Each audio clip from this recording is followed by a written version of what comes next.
Quiet on the set. Hi there, my name is Chris Funk, and this is Jason Isbell. Thank you for coming, Jason. Thanks for having me, Chris. Welcome back to Newport. Very glad to be back at Newport. What a crazy time to be back and playing music. What was the first time you played Newport, do you recall? It's been quite a few years ago. I don't remember exactly which year it was, but I remember we were on the big stage in the afternoon. Yeah. I remember I wore a white shirt. And I remember it being a really good time. You know, I know when I was walking off stage, somebody grabbed me on the shoulder, and I was like upset. Like, you know, who dares to grab me on the shoulder as I'm walking off stage? Sure. And I turned around, it was James Taylor. Yeah, sure. And I was like, oh, never mind, I'm not angry. Like, that's like the first thing I said. Oh, it's cool, you know? And he got up and played a set. He had just showed up on his boat, you know, and got up and played a few songs. And he had terrible technical trouble, but he was unrattled by it because he was James Taylor. And it was just to hear his guitar shorting out and him being so peaceful and so James Taylor about it all, it was just, I was like, I see what the vibe is here, you know? Best audiences in the world, and one of the best festivals in the world, for sure. So part of this is for the foundation, and we like to talk about music education with the foundation. And I'm curious, I personally know a lot of your beginnings in music through some friends of mine that you used to play music with, of course. But is there anybody significant in your life when you were coming up and learning music, you know, beyond like looking at album covers and being like, I want to play like that? Was there someone that inspired you as more in the educational field, and education being a broad term, right? Oh, yeah, People right. That, you know? Yeah, I mean, I had a lot of family members who, you know, taught me to play and spent a lot of time with. My grandfather was a Pentecostal preacher, and he played in church, and so he taught me a lot of things and spent a lot of time playing with me. But I had a teacher in middle school who was like a roving music teacher. In our county, you know, the music teacher would go to all the schools in the county, you know, and we would have like 1 or 2 days a week, and the other schools would have 1 or 2. And his name was Michael Nix, and he's passed away. A few years ago he passed away, but he was amazing because he loved the Rolling Stones more than anything else in the whole world. And he'd been to hundreds of Rolling Stones shows. And he had a different like Rolling Stones shirt every time I saw him, you know.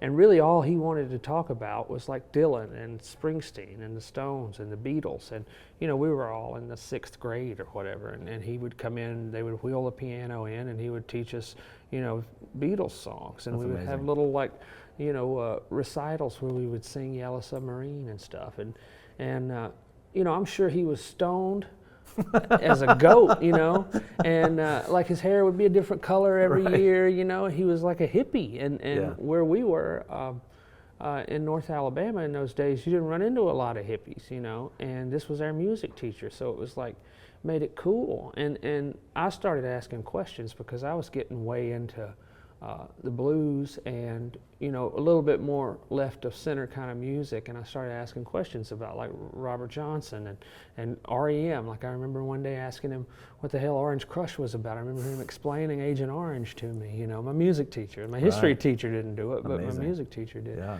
And he would call me out of class, but he would pretend I was in trouble, you know, so I would look cool to all my buddies. He'd like, I need Jason Isbell to come to the principal's office now. And like I would come up there, and it would be Mr. Nix, and he would have made me a mixtape, you know, and he would give me a tape to take home and listen to all week, and then we'd come back, and he'd call me out of class again. Well, what'd you think? You got any questions about any of these songs, you know? Right. He was amazing. He was so great. Really he saw the potential in you. Yeah, you know what I mean? He did. And also somebody who cared about the kind of music he cared about. And in the 90s in Alabama, there weren't a lot of like, you know, 11-year-olds who wanted to know about Robert Johnson. So it was really good. It was a good relationship. And we stayed friends for a long time. Like he came to some shows of mine after I started playing with the Truckers and stuff, and then even a couple solo shows after, so I got to see him again in that context. And then is that when you started writing songs, like as a young person? Like what inspired you to actually put yourself forward and write a song?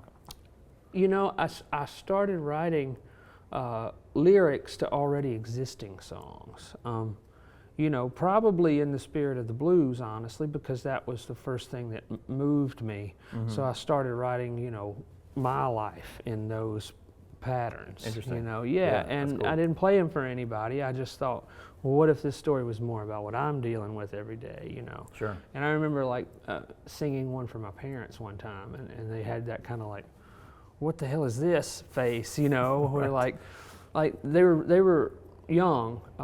You know, my dad was like 19 when I was born, and my mom was 16, and so they you know, their music was cool and my music was cool, so it wasn't that kind of thing.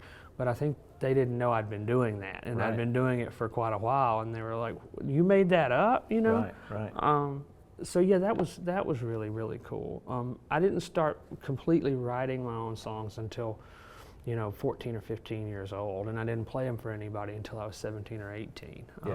I was mostly just a guitar player in my mind up until that point. Right. Interesting. Speaking of guitar playing, one of the things we're trying to do here is talk about technique and technical prowess, what makes us unique as players, and ask you to bring a slide. I have one in my pocket. I sure do, right here. Played on stage with you while you were playing slide, and it terrified me because you're very good at it. Oh, thank you. That was fun, though. That when we did that was a good time. That was a really good time. We had a hard act, Mavis Staples. Mavis, and Hosier. He's so tall and beautiful. What are we supposed to do up there? I know. That tall, beautiful you played man. Slide and shredded my face off. That's so all I can do. If you're faced with somebody as tall and beautiful as Hosier, you have to play slide guitar. Yeah, that's right. So the concept of this slide is, you know, there's different ways to play slide, obviously, but this is bottleneck. And where did you learn? Where did you discover bottleneck? You know, I know where I figured it out. You know, but I still can't play that style. I play on my lap. But what is your path to this? Well, I heard it first from Robert Johnson. Because my grandfather got me Robert Johnson's complete recordings in the 90s when they remastered and put everything out together on cassette, you know? Oh, yeah. But then he was a preacher, so he took the cassettes and made me dubbed copies onto like little blank Maxell, but he left like Traveling Riverside, like the stuff with what he considered vulgar. Right. He left those off. Interesting. And then when I turned like 15, he's like, I think you're ready for this now, you know? Yeah, and I didn't have the heart to tell him I'd been listening to the other songs the whole time. You went and found it, didn't you? Yeah. But that was the first place I heard it, and the first place I saw it was Bonnie Raitt videos on like VH1, you know, when I was 11 or 12 years old, that Luck of the Draw album. And so I thought everybody played with it on their middle finger, because that's what Bonnie did. Well, it lined up perfectly for me because I was an 11-year-old boy, and my hands were about the same size as hers at that point. Right. So I started wearing on my middle finger, and I still do. Okay. Oh, wow. That's how I did that. And I also thought they were all. She played with a wine bottle neck, so I thought they were all supposed to be green. Like hers. So when my parents gave me one of these for Christmas, I was like, that's not the right thing. It's supposed to be green. Right. But it worked. And I had an old like Western Auto, Harmony built Western Auto archtop acoustic that I could adjust the bridge on, and it already had high action. So I took it and raised the action up, and then as I got a little bit cleaner with it, I would lower the action down. Eventually I could play it both ways, with or without the slide on the same guitar. So that was kind of my goal. Sure. And so I didn't have to switch guitarists. And I also play slide normally in standard tuning for the same reason, so I don't have to tune and switch up and all that. Interesting. The standard tuning thing is a challenge because you got to do a lot of muting. Yeah, with both hands, and you can't so easily do the Elmore James lick or the traditional, you know, like. You can't do all that on one fret. Right. You know, you have to. You have to slide into that third. You gotta work. Yeah, but you can do things like, you know, since I wear on my middle finger, I can fret in front of the slide or behind it. Right. And I've seen a lot of people go behind, like to make that. You know, that Sonny Landreth is really, really good at that. Derek Trucks does it some. Luther Dickinson's real good at it, but rarely have I seen somebody go in front like. And then you can do like pedal steel.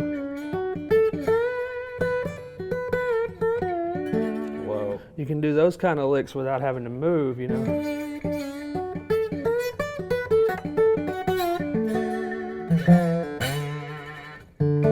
Yeah, so you can do that kind of stuff. So it turned out that playing it on my middle finger gave me kind of an individual thing that not a whole lot of people had. That's really cool. Ronnie Wood does that. He plays on his middle finger. Joe Walsh plays on his middle finger. But most folks use either the ring finger or their pinky. Right. You know, and I just never really could get the hang of that because I started out this way. There you go. Yeah. And then for people who have never played, it should be noted too that how you intonate, which I didn't understand for a long time. So can you talk about that, like where you're putting the slide over the fretboard? You want to pretend whatever you're putting on the string is the fret itself. Right. So basically, like if you think of it like a capo, you know, the closer you put this capo to this fret, the more in tune it's going to be because it's stopping at the same place as a fret. Basically, when you're making a note or a chord, you're just moving the nut. You're just making the string shorter.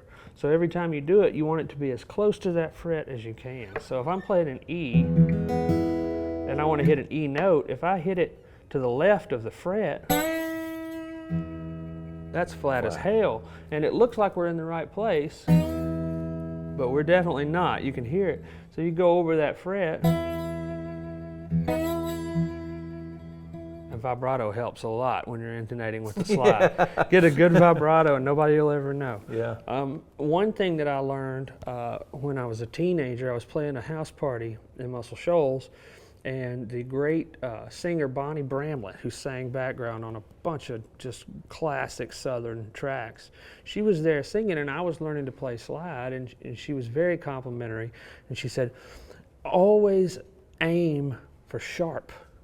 She said, if you miss the note, miss it by going over the note, go past the note, because people can't hear sharp as easily as they can hear flat. Oh, interesting, yeah. And she said, anytime, she said, it's the same way as a singer. If you go too far, you know, and you hit the note like, that doesn't sound as bad as... They both sound pretty good. Yeah, I mean, they both kind of Phrygian, but, no, I hear you know, it's if you're going to miss the note, you know, be bold about it and go too far. Miss it sharp instead of missing it flat. But, you know, when you're learning, get that action up real high, and if you can see, if you're a sighted person, watch what you're doing, because it's important to have that right over that fret. Yeah.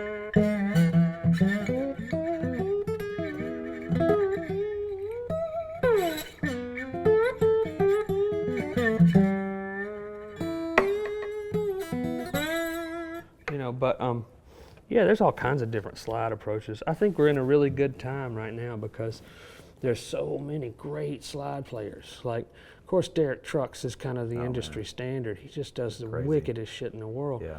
But, you know, you got Blake Mills, and when Blake feels like playing guitar, he's just a wizard. I saw him at a house party in LA once, and I was like, who is that guy? And I was just like, what? Yeah, the first time I saw him was like that, too. Like, I didn't know one of those guys existed. Why didn't y'all tell me? I know. So good. And so young and just like so capable of producing and writing and engineering and doing everything. Yeah. It's hard to talk him into just playing slide guitar, but if you can do it, it's worth the work, you know. Absolutely. And then you still got people like Bonnie Raitt and Ry Cooder still out there making music and playing shows. So it's a really good time for somebody who likes slide guitar. Yeah. Well, thanks so much for coming by. Thank you. Happy to be here. Jason Isbell.